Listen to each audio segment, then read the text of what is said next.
In prep for this review, I dusted off my PlayStation 3 and spent about a week replaying through the original 2009 Demon's Souls.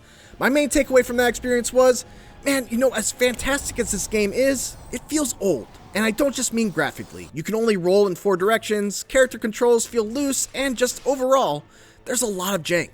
But Bluepoint, the team that so expertly remade Shadow of the Colossus in 2018, has addressed just about all of those major issues and more in the absolutely gorgeous PlayStation 5 remake, resulting in a game that feels much tighter to control and one that brings From Software's neglected original Souls game back to the forefront, reminding us what a strong foundation the Dark Souls series was built upon.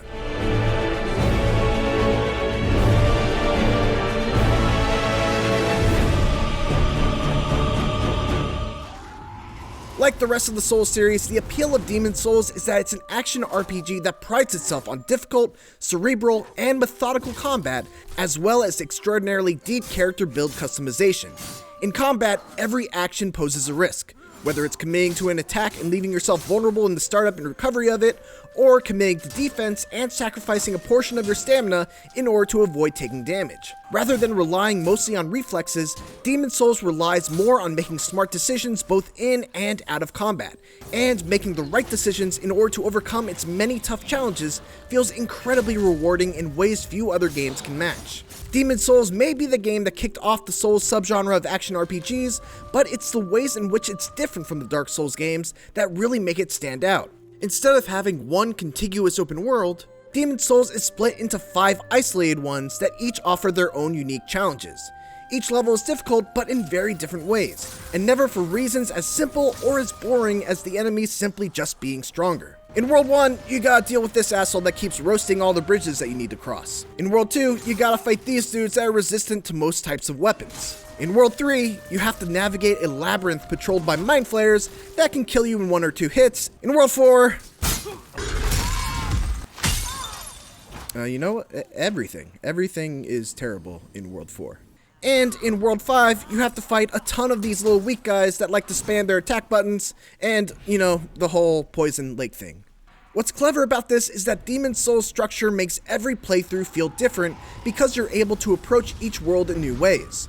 You're able to carve unique routes through the game, picking up items and weapons that best suit your particular build, which is a level of flexibility that makes Demon's Souls super distinctive among other Souls games.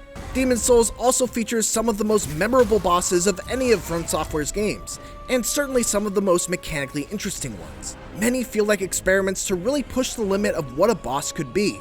Of course, not all of them are successful. The Dragon God was a disappointingly gimmicky boss fight in 2009, and annoyingly, it's just as bad in the PS5 remake. But others, like the emotional and story-driven battle against Maiden Estrella, or the epic fight against the Storm King that has you picking up this Excalibur-like sword and then taking out all of your frustration on these godforsaken manta rays that have made your life a living hell for the last 3 hours. Yeah, those are absolute classics. Bluepoint's remake is virtually one-to-one from a gameplay perspective. But not all of the ways Demon's Souls differentiates itself from the rest of the Souls series are positive ones. It is exceptionally grindy and often frustrating, time-wasting ways. It's super dependent on farming, both for health, restoring grass, and its 16 different types of weapon upgrade materials. Dark Souls addressed both of these issues with the introduction of Estus flasks and a simplification of the weapon upgrade system, and going back to how it used to be made me remember how much of an improvement Dark Souls was in those regards. That's it. That bit just there. Go on, get a little closer. The real stars of the show here, though, are the litany of smaller quality of life upgrades that make me never want to even think of going back to Demon's Souls on the PS3.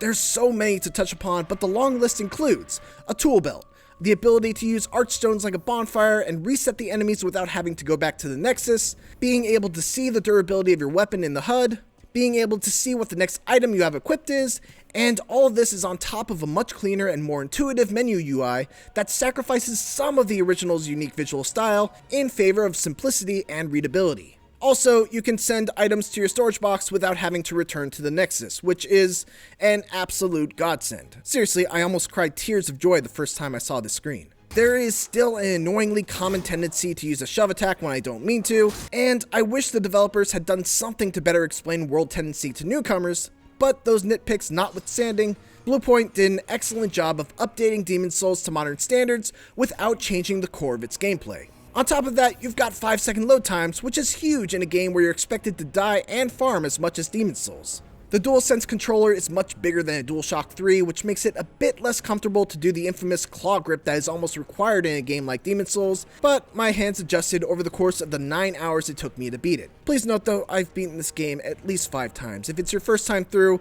it will likely take you at least twice that time.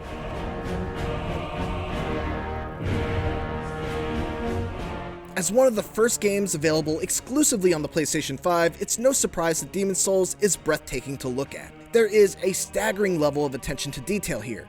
From enemy and NPC facial expressions, to blood spatter on your gear, to everything reacting to your physical presence, the list goes on and on. It is all around just a magnificent showcase of the power of the PlayStation 5 and an enticing taste at what's to come if things can look this good on a launch game. Bluepoint definitely took more liberties with the art style and soundtrack than it did with the gameplay, and not all of these changes registered well with me, but they definitely hit more than they missed. There's also 2 visual modes that offer both a 30 FPS experience in true 4K, or a consistently smooth 60 FPS mode at upscaled 1440p. I'm a frame rate guy myself, so I vastly prefer the performance mode, which still looks phenomenal. Of course, it wouldn't be a Souls game without asynchronous multiplayer, which I've kind of always been lukewarm about.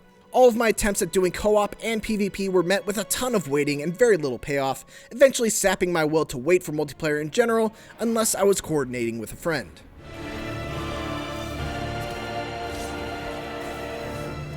Bluepoint's team had the unenviable task of remaking an 11-year-old game with a cult following and making it look and play the part of being the very first game developed from the ground up for this current generation of consoles. And that's exactly what they did. Demon's Souls is breathtakingly gorgeous and plays significantly better than it did on the PS3. Not only thanks to the graphical power of the PlayStation 5, but because of smart quality of life changes and light touches that modernize some frustrating aspects of the original without ever sacrificing the relentless challenge, puzzle-infused boss battles, and style that made it such a landmark game in the first place. For more Demon's Souls, check out the first minutes of the game, along with a little taste of what happens when you beat the tutorial boss that you're supposed to die to. And for everything else, keep it here on IGN.